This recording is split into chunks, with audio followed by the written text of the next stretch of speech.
də dünyaya maraqlı deyil. Ermənilər bizə imkan vermir ki, biz gələcəyə baxaq. Böyük bir erməni olmaq həvəsi var da, belə deyək. Yox. İlham Əliyev Avropaya diz çökdürüb. İlham Əliyev Avropanın sifətinə tüpürüb və o tüpürcəkdə. Salam dostlar. Berlindəki studiyamızda mühacirətdə olan yazarımız Ələkbərdir. Ələkbər bəy, sizi Berlində də salamlayırıq. Biz artıq bir dəfə danışmışdıq sizlə. Sürükdəki studiyada. Ədəbiyyat mövzusunda, mühacirətdə ədəbiyyat haqda və söz vermişdik ki, davam eləyək. Sanki elə bil deyilməmiş sözlər qalmışdı. Hə, böyük mövzudur əslində. Yəni çətindir də bunu, yəni qəbul etmək, anlamaq düşüb. Yəni məsələn, bu uzun il 20-ci əsr ərzində belə deyək, sonuncu əsri götürək də, Azərbaycandan küllü miqdarda insan mühacirət edib bu və digər səbəblərə görə. Siyasi mühacirətlər olub, hərbi, yəni müharibənin nəticəsi kimi mühacir böyük bir belə bir dalğası olub, çox şeylər olub. Amma mühacirətdə bizim yazarlarımız bu başqa bir fenomendir. Demək olar ki, yəni şəxsən mənim Qurban Səiddən başqa və Banindən başqa elə bir yazar, belə bir fiqur ağlıma gəlmir. Bəlkə mən xəbərim yoxdur, bəlkə mən bilmirəm. Nədən bizdə mühacirətdə vətəndən kənarda yazıçılarımız yetişmir? Mühacirət yazarları yoxdur, mühacir ədəbiyyatı bizim, Azərbaycan ədəbiyyatı yoxdur. Əlinin o möhtəşəm romanından başqa və Baninin Qafqaz günlərindən. Paris günləri, Qafqaz günləri. Səbəb nədədir sizcə? Doğrudan da yəni müzakirə eləyirik. Mövzuda belə qoyulub mühacirətdə yazarlar. Amma bizim tariximizdə dediyin kimi yoxdur. İki ad çəkdi. İndi Qurban Səid düzdür, şübhəli məqamdır biraz. Yox, yəni Azərbaycan yazarıdır da. İstənilən Təbii. Bütün hallarda əlbəttə Azərbaycan yazarıdır. Azərbaycan ədəbiyyatına aiddir bu insan. Əlbəttə. Banin həmçinin hərçənd Banin öz mətnləri ilə də ortaya qoyub ki, onun o qədər də böyük simpatiyası Azərbaycana və Azərbaycanda yaşadığı təcrübəyə, Azərbaycana, xalqa münasibəti bu biraz çox fərqlidir. Yəni ədəbiyyatçılar daima cəmiyyət təftiş edir. Bu normaldır. Əlbəttə. Bütün ədəbiyyatlarda bu var. Amma mənə elə gəlir ki, sualın cavabı kimi nə demək olar? Niyə bizdə bu ənənə yoxdur? Bizimkilər sözün fiziki mənasında Azərbaycandan, o bulaqlardan qidalanırlar. Ona görə yoxdur bu ənənə, mənə elə gəlir. Bir də ciddi konfrontasiyanın olmaması hakim siniflə. Yəni, axı o şərtləndirir ilk növbədə mühacirəti. Yalnız bu mu? İlk növbədə o. Düzdür, yazar tayfası bunlar, yəni hər kəsin bildiyi bir şeydir ki, narahatdırlar. Narahat insanlar olur, narahat ürəklər olurlar və daim yeni məkanlar axtarışında olurlar, yeni cəmiyyətlər axtarışında olurlar. Bu yazıçının təbiətidir. Demirəm universal bir şeydir, amma ümumən budur da, mənzərə budur yəni. Təcrübə də onu göstərir. Bunu biz əvvəlki verilişdə bilmirəm haqqında söhbət açdıq yoxsa yox. Məhcər ədəbiyyatı ərəblərdə olub bu, çox ciddi. Amerikaya köç, yəni Cibran Xəlil Cibran və Mikhail Nuaymi kimi adlar var. Çox böyük ədiblər.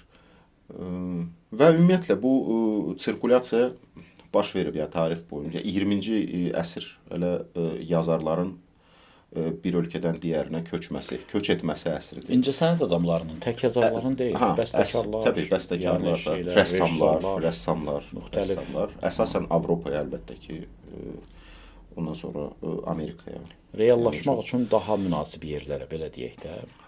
Karyera qurmaq üçün, məsəl üçün, tutaq ki, müxtəlif hərbi səbəblərdən, çünki 20-ci əsr birinci yarısı demək olar bütünlüyü ilə dayanmadan bir gedən müharibədən ibarət. Deyir gəlmişkən Birinci Dünya müharibəsinin 100 illiyi tamam olur bu il. Həmin o nöqtədən bəşəriyyətin tamam başqa bir, yəni tarixi başlayır, 45-ə qədər davam edir.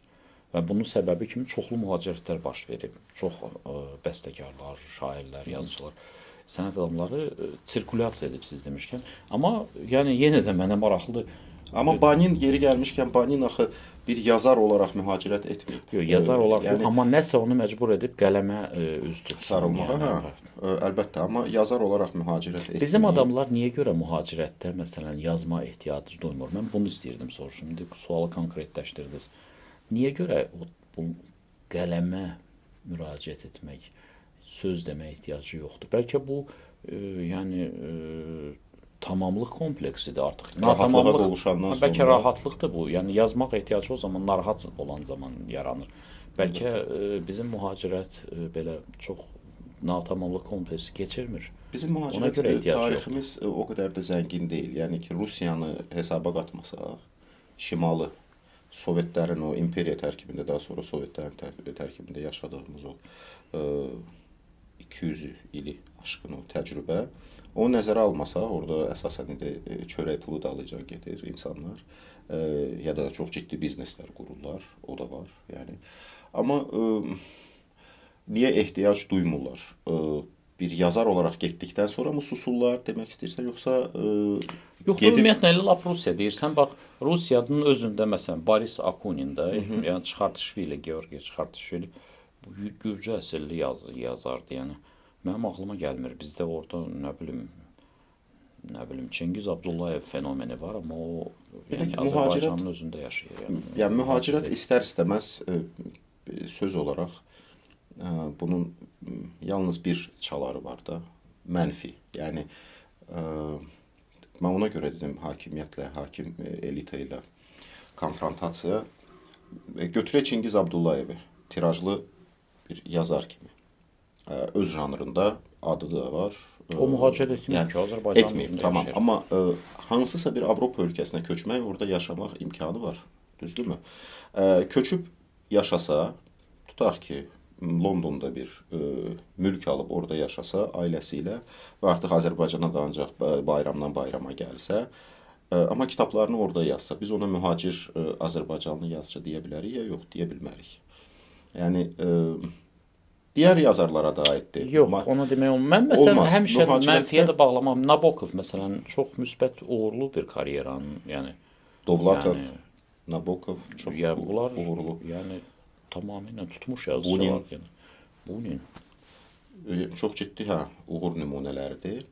Amma həm də zaman başqa zaman. Məsələn, Soljenitsin'dən fərqli olaraq, Soljenitsin tamam başqa bir məsələn hekayədir də. Başqa hekayədir, amma zaman da başqa zaman idi, yox, razı deyilsən. Yəni bugün artıq o çalxantılar, bugünün də öz çalxantıları var, bugünün də öz problemləri var.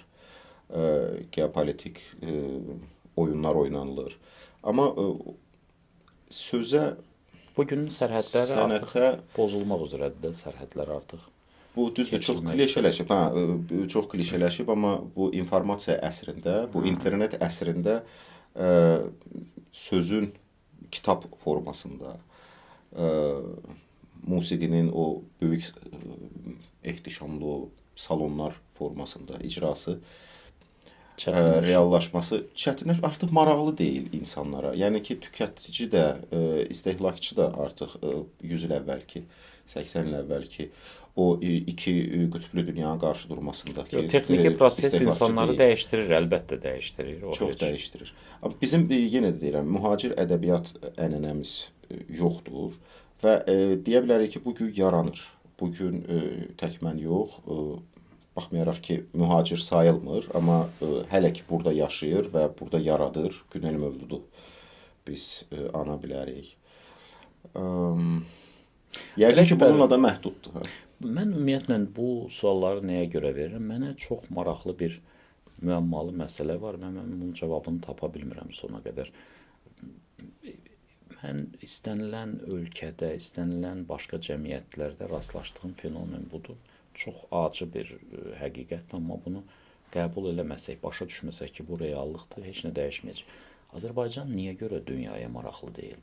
Bu faktdır, biz bunu hamımız rastlaşırıq daima. Kim ki Azərbaycandan kənara çıxır və başqa cəmiyyətlərdə, belə deyək də, incəsənət, ədəbiyyat, başqa dairələrdə nə isə bir təmaslar olur, biz bunlara rastlaşırıq. Doğru mu, yoxsa yanlışam mı? İlk növbədə Azərbaycanın tanınmaması, və tamamilə maraqlı olmaması demək maraqlı olar ki, deyil, Azərbaycan maraqlı sadəcə, deyil. yəni Amma biz bununla təsəlli taparıq ki, tapa bilərik. Biz dünya üçün, bəşəriyyət üçün maraqlı olmayan yeganə ölkə və yeganə xalq deyilik. Ən azından bundan təsəlli yox, tapmaq mən olar. bu təsəlli vermir. Çünki biz elə bir regionda yaşayırıq ki, bizim qonşumuz gürcülər hər yerdə başladılar. Mən belə görürəm. Ermənilərdən heç danışmayaq. Onu danışmayaq, amma Azərbaycan nəyə görə sırf belə deyək də Sünidir ona görə. Mən bu sözü e, demək çox çətindir, amma deməliyəm. yox, faydalı qazıntılarla Sünidir. zəngin bir ölkə obrazı, yəni mənim özüm də sıxır. O digər hansısa dəyərləri kölgədə qoymur ki, o faydalı qazıntılar. Yox, bizim haqda deyirlər, hə, sizdə neft var, nə bilim, qaz var, pul var, nə bilim, hərçənd tütüş, nəsə, yəni ömründə bir dəfə bizdə heç bir, yəni rejissura, nə bilim, kino, nə bilim, musiqi, Yəni. heç hətta dəyərli şəxsiyyətdir, Qara Qarayev, hətta çox çətindir bu. Yəni Azərbaycan anlatmaq- neft və xətrimizə dəyirsə, yox, təkcə neft yox. Daha nə? Biz özümüz nə deyə bilərik? Mənə gəlir bu sualın cavabı da oradadır. Yəni bizim folklordan çıxmamağımız bunun əsasıdır. Hə? biz süniyik, folklor yaratmağa çalışırıq. Bugünkü neft pulları imkan verir ki, özümüz üçün tarix yazaq, tarix yaradaq, özümüz üçün mədəniyyət formalaşdıraq. Biz sıfırdan bunu etiraf etmək, bunu insanların etiraf etməsi, başa düşməsi, daxilən qəbul etməsi çox çətindir. Necə yəni biz indi göbələyik, yəni üzə çıxmışıq yağmurdan sonra. Amma bir xalq olaraq təşəkkül tapmağımız, adımızın qoyulması, əlifbamızın dəfələrlə dəyişdikdən sonra nəhayət ki, indi bir əlifba var artıq 20 ilə yaxın, bəlkə daha çox. Yəni bunların hamısı ciddi kompleks yaradır və biz çalışırıq və neft pulları da dediyim kimi bugün və establishment də çox çalışır. Tək xalqın ayrı-ayrı nümayəndələri, əslində xalqın ayrı-ayrı nümayəndələri heç bu məsələ ilə heç məşğul da deyil. Hər şey var, bir də hekayə lazımdır. Hekayə uydurmaqdayıq. Özümüzü sağa sola çırpırıq. Yəni Eurovisiondan mədət umuruq, hansısa muğamın özümüz də çox gözəl bilə-bilə ki, dünyada heç kimin vecinə deyil. Biz bunun dünya şöhrətli bir musiqi janrı olduğunu, bütün dünyayı heyran qoyduğunu deyirik. Özümüzə təsəlli, yəni təsəllilər çoxdur. Yəni bunu Azərbaycan insanına, bir Azərbaycanlıya bunu demək ki, sən dünyaya maraqlı deyilsən, Azərbaycan dünyaya maraqlı deyil, çox xətrinə dəyir, qəbul eləyə bilmir, inciyir. Yəni çox pis olur. Yox, mən özüm də dedim, qəbul eləmək çətindir, acılı. Çox çətindir, amma bu faktdır. Biz sünniyik, biz 20-ci əsrin xalqıyıq. Bunu rəhmətli Elmar Hüseynov da yazmışdı. Biz çox atlanıb düşməli deyilik, qaba ifadə ilə desəm. Yeniyik və gələcəyə baxmaq. Amma bizim özümüzü müqayisə etdiyimiz daim, hər zaman və hər şeydə ermənilər var və ermənilər bizə imkan vermir ki, biz gələcəyə baxaq. Mən bunu bu ermənilərin qonşuluqda yaşamağımızı və bu işğal faktoru və ümumiyyətlə yəni bizim hər şeydə yarışmağımız, onlar ki, nə uğradı, biz nə uğradıq filan, bu söhbətlər bizə imkan vermir ki, biz gələcəyə baxaq. Çünki düşmənin, belə deyək, zəngin keçmişi var, tarixi var. Bunun dövlətləri olub, bunun nə bilim ilk xristianlığı qəbul etməsi kimi bir fakt var ortada. Məsələ burasındadır və ki, dünyaca məşhur ifaçıları və bəstəkarları filan, Ələkbər, hətta yazarları. Məsələ burasındadır ki, bizim bütün cəmiyyətdə məsələn böyük bir ermənifobiya var da bizim cəmiyyətdə, belə deyək də, bu konfliktin təbii olaraq. Təbii olaraq. Amma bizimkilər çox böyük həsədlə o modelə baxırlar. Deyirlər biz də Çox olmalıyıq. böyük həsədlə. Etiraf etmirlər. Onu da etiraf edə böyük bilmirlər. bir erməni olmaq həvəsi var da, belə deyək. Yox, yəni deyirlər onlar düz eləyir. Məsələn, daşnaqlar belə sayırlar ki, daşnaqlar belə eləyib, cinayətlər eləyib, sonra deyirlər biz də elə olmalıyıq. Məsələ burdadır, yox. Belə bir fenomen var, yox. atın yanına bağlasa biz onlardan məsələsidir. olmaq Yəni istəyirik. Belə çıxır biz da. onlardan olmaq Və istəyirik bəzi və bu şeydə uğurda da üstəliyirik çalışırıq. hərdən. Bu uğurda çalışırıq. Bu müstəsna olaraq Biz o modeli neft pulları sayəsində nə edə biliriksə bu gün neft pulu məsələsi deyil. bir anlıq təsəvvür edək ki, neft pulları yoxdur. Azərbaycanın bu təbii sərvətləri yoxdur. Türklər demiş ki, haydi bakalım, sən nə ilə? Bugün böyük bir uğurla Avropa Şurasına daxil olan, Avropa ailəsinə daxil olan, əsasən əlbəttə ki, Şərqi Avropa ölkələrinin, amma Qərbi Avropa ölkələri də az deyil, onların sırasında var. Pulla satın alınması, bu artıq bilirsiniz, bir də şey də var, bu klişələr artıq köhnəlmiş, onlardan da biz qurtulmalıyıq. Bu kürüdür və s. Kürü söhbəti yoxdur. Bu düşüb bizim mətbuatın dilinə. Artıq dövlətlər satın alınır. Artıq milyardlar verilərək Şərqi Avropa dövlətlərinin komple, bütünlüklə Azərbaycan, yəni cənab İlham Əliyev satın alıb. Və cənab İlham Əliyev çox ciddi bir fenomendir bugün. Və ermənilərin bağrını da çartdadan budur ki, yəni biz neft pullarının qarşısında bu cür aciz durumdayıq. Amma o modeli onlar özləri bizə keçirdiblər. O xəstəliyə bizim cəmiyyəti onlar Mən ona görə istənilən Azərbaycanlıya bu sualı verirəm ki, özündən çox belə özü haqqında çox yüksək fikirdə olan, dünyanın mərkəzində özünü görən hər bir azərbaycanlıya əslində bu sual verilməlidir. Neft pulu olmasaydı sənin erməni ilə qarşı durmanda durumun nə olardı? Tamam, bugün dediyim kimi uğurlar, indi buna uğur demək olarsa, yəni dövlət idarəçiliyi baxımından, dövlət yönətimi baxımından uğur sayıla bilər Azərbaycan iqtidarının etdikləri. Amma təbii ki, tamamilə razıyam. Yəni amma biz də bilirik ki, bunlar çox gülməli şeylərdir. Yəni biz heç bir zaman İslamı deyək də birinci qəbul etmiş ya da xristianlığı birinci qəbul etmiş xalqa çevrilməyəcək. Bu qədər də biz saxtalaşdıra bilmərik. Biz saxtakarlıqla da məşğuluq. Bizim Elmlər Akademiyamız da saxtakarlıqla məşğuldur. Necə ki, ermənilər saxtakarlıqla məşğuldur. Biz bunu onlardan öyrəndik. Yəni bizim müəllimimiz olardı. Müəllimimiz olardı. Və ona görə də ermənilərin bir də ki, mühacirət üçün çox ciddi dediyim kimi sarsıntılar. Yəni erməni yazarlarının gedib Amerikadan, Kanadadan soraqlarının gəlməsi, 20-ci əsrdə ümumiyyətlə bu xalqın yaşadığı sarsıntılar, Osmanlı imperiyası filan, yəni bilinən şeylərdir. Bu Avropada və Amerikada və Rusiyada təbii ki və İranda və Ərəb ölkələrində bu xalqın səpələnməsinə bu ölkələrə səbəb olub. Bu problemlər, bu sürgün və s. Onların soyqırım dediyi hadisə. Və əlbəttə ki, bir xalq səpələnibsə, bunun içindən bir kimsə çıxmalıdır. Bizim belə bir axı səpələnməyimiz baş verməyib. Yəni, biz yurduna, torpağına, bulağına, tut ağacına bağlı insanlarıq və gəzməyə qərib ölkə, ölməyə vətən yaxşı. Və Azərbaycan yazıçısı, Azərbaycan sənətkarı sözün həqiqi mənasında öz yurdundan qidalanır.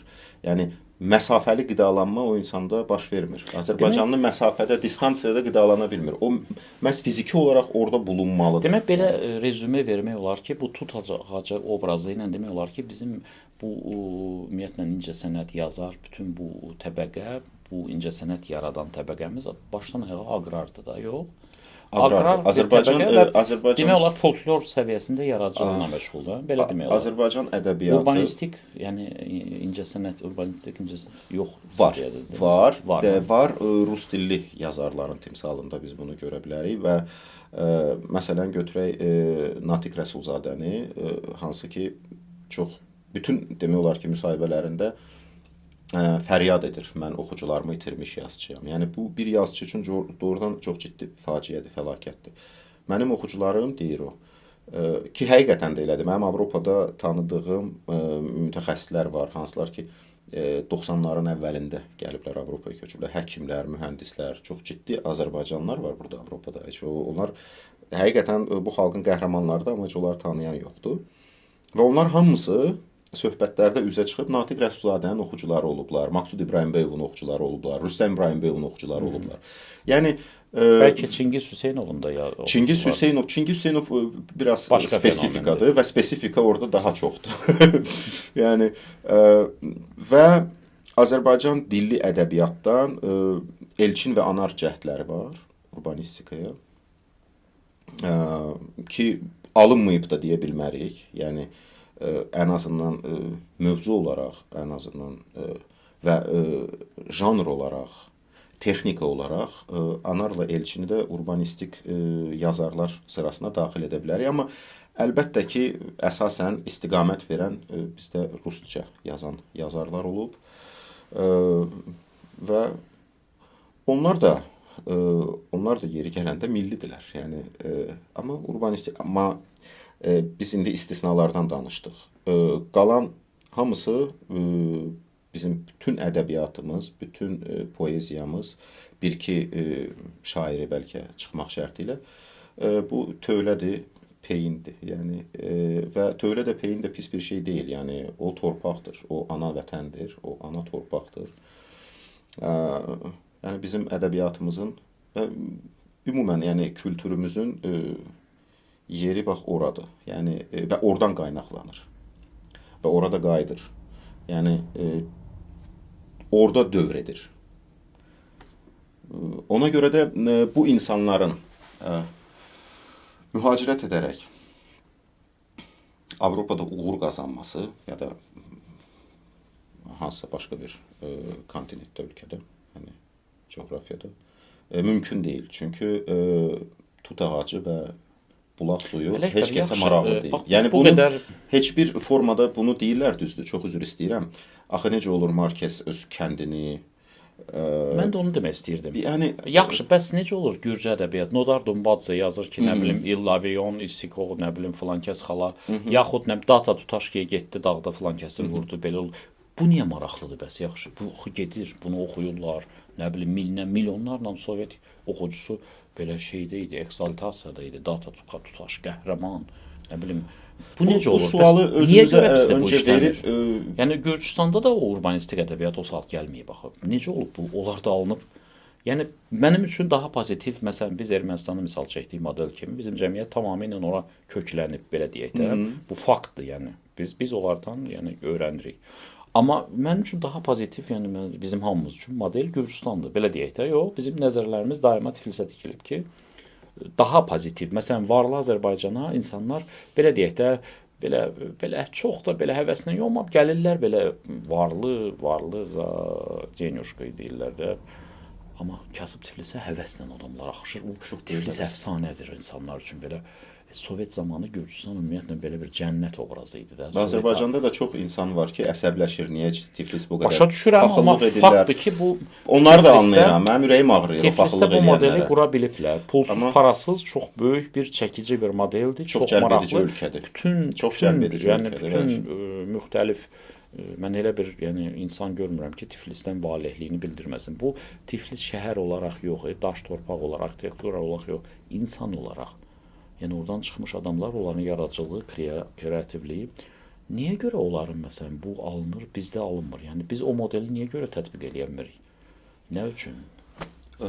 Biz öncəliklə bu sualı özümüzə verək. Yəni həqiqətənmi biz bu suala özümüz oxuyarkən, axı biz oxumuşuq da, Gürcə ədəbiyyatında, Azərbaycan ədəbiyyatında, erməni ədəbiyyatında, şəxsən əminəm ki, sən də bu fərqi görmüsən, tutmusan, hiss eləmsən. Yəni Mirabaşvili şeirini götürək elə nümunəsini. Görünür o istəmirəm xristianlıqla əlaqələndirim, qərb kültürü ilə əlaqələndirim, Bizansla əlaqələndirim, kökü gedir, ora çıxır da. Amma görünür onlar o kodlara malikdirlər də, hansı ki bizdə yoxdur və obyektiv olaraq ola bilməz. Dediyim kimi, əgər bunu biz sırf dinlə əlaqələndirsək, onda Nəcib Məhbuz nə olacaq? Biz iddia edirik ki, Qafqaz Albaniyası bizim tarixin plastıdır və bizdə o kültür plast kimi qalıb. O da Bizansa aid idi. Nəyi qalıb kültür plast kimi? İndi biz iddia edirik. Biz iddia edirik. Qafqaz Albaniyası ilə bizim nə əlaqəmiz var? Yəni 9 iqlim var, 5 din kültürel olaraq, kültürel mənada Qafqaz Albaniyası ilə bugün Qafqaz Albaniyasının hansı xatirəsi, hansı kodu yaşadılır Azərbaycanda? Nə yaşadılır ki? Bugün Azərbaycanda dominanta, yəni şiəlikdir, dominanta aqrar təfəkkürdür və indi də neft pullarının axınından sonra bugün qlamur feodal bir şey də qurmuşuq özümüz üçün və kifayətlənmək də istəmirik. Əslində problem bilirsin nədədir? Bax, götürək ərəb ölkələrini, neft pullarından sonra onlar da qudurdular. Tamam. Amma onlar göydələnlər tikməklə, çox ciddi belə azad iqtisadi zonalar yaratmaqla, bütün vətəndaşlarını yəni Maddiyyatla təmin etməklə, dollar içində yaşatmaqla, maddiyyatla tam təmin etməklə özü, tam. Yəni hələ dünyaya gəlməmiş bir uşağın o ölkələrdə, indi Omandır, Qətərdir, Kuveytdir, Əmirliklərdir və s.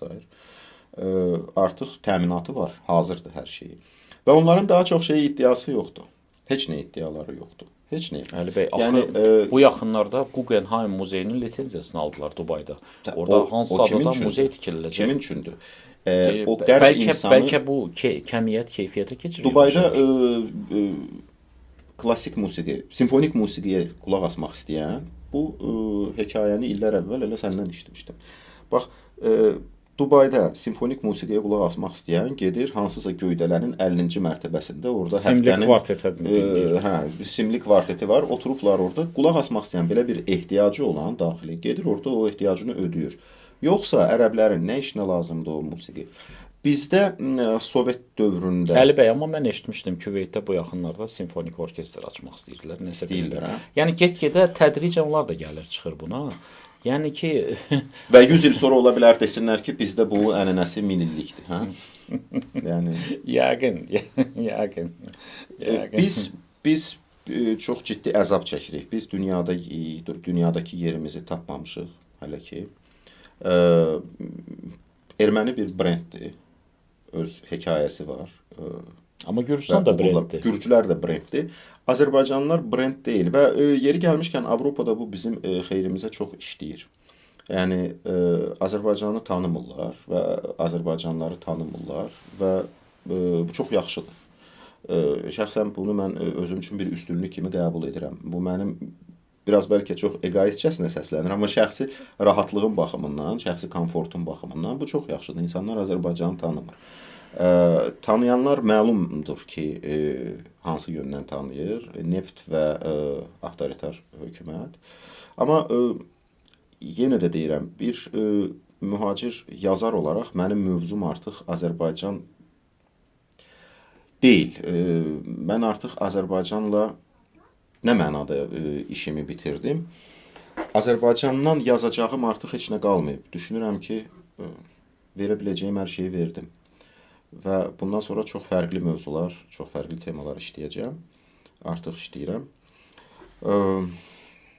Və ümumiyyətlə Avropada Azərbaycanı dedim tanımırlar.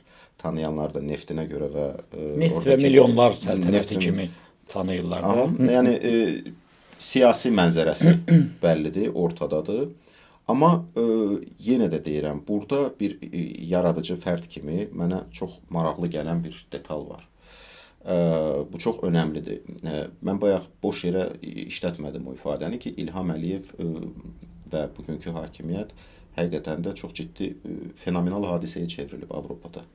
Yəni bunlar böyük-böyük dövlətləri, ərazi olaraq ən azından böyük-böyük dövlətləri satın alırlar və İlham Əliyev faktiki olaraq bugün Avropaya, Avropa Şurasına, Avropa ailəsinə öz oyun qaydalarını diktə edərək bunları qəbul etdirir və İlham Əliyev yəni bunu yaradıcı fərd kimi maraqlıdır. Nə vaxtsa ilhamlansam İlham Əliyevdən istəyərdim yazım. Amma çox dərin qatlara girmək lazımdır orada. Hələ ki özümü mən o gücdə, o imkanda hiss etmirəm. Amma bir Avropaya diz çöktürən adam, bir prezident kimi çox maraqlıdır və mən bunu qəti ironiyasız deyirəm. Yəni reallıqdır bu. Reallıqdır. Yəni İlham Əliyev Avropaya diz çöktürüb. İlham Əliyev Avropanın sifətinə tüpürüb və o tüpürcək də silinməyib, o qalır. Yəni ki Avropalının əlini cibinə salıb dəsmal çıxarıb o tüpürcəyi silmək kimi bir lüksu da yoxdur. O tüpürcək oradadır. Və etiraf edim ki, mən bunu Avropalılara deyib onların başlarını aşağı saldığını görəndə və həzz alıram bundan və imkan düşdükcə də Avropalı dostlarla, həmkarlarla bunu tez-tez danışırıq. Yəni söhbət açılarsa əgər ki, siz təslim olmusunuz. Hər şey artıq bitib. Hər şey bitib. Və bunu bitirən də bizim prezidentimiz olub. ASTV həmişəki kimi haqlıymış. ASTV haqlıdır. ASTV haqlıdır. Azərbaycandakılar da yəni fəxr edə bilərlər. Fəxr edə bilərlər. Bütün dəyərlər, hər şey ayaqlar altına alınıb və biz heç nə eləməmişik. Biz sadəcə dolların ucunu göstərmişik, onlar özləri qaçıb gəliblər və biz artıq bugün əminliklə, bəlkə bu bir çox tamaşaçılarımız üçün qəribə olacaq, gözlənilməz olacaq, amma biz bugün əminliklə Avropanın Azərbaycan qarşısında təslimiyyətindən danışa bilərik. Yəni bunu konstatasiya edə bilərik. Bu fakt artıq. Bu fakt, bayraqlar qaldırılır. Düzdür. İlham Əliyevin hələ ki buradakı müxaliflərini ortadan götürmək kimi bir lüksu yoxdur. Amma əmin olun ki, ona da gəlib çıxa bilər. Yəni artıq Avropa məkanında ona xoş olmayan fərdlərin ağzının içinə güllələr sıxıla bilər. Yəni o güllələrin səsi də bir gün eşidilə bilər yəni. Ələkbər bəy, amma orada pozitiv şeylər dediniz, fəxr edək.